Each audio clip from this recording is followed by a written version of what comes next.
سبح اسم ربك الأعلى الذي خلق فسوى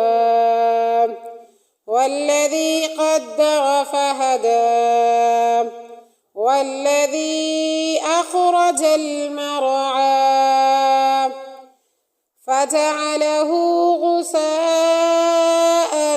أحوى سنقرئك فلا تنسى إلا ما شاء الله إنه يعلم الجهر وما يخفى ونيسرك لليسرى فذكر إن نفعت الذكرى سيذكر من يخشى ويتجنبها الأشقى الذي يصلى النار الكبرى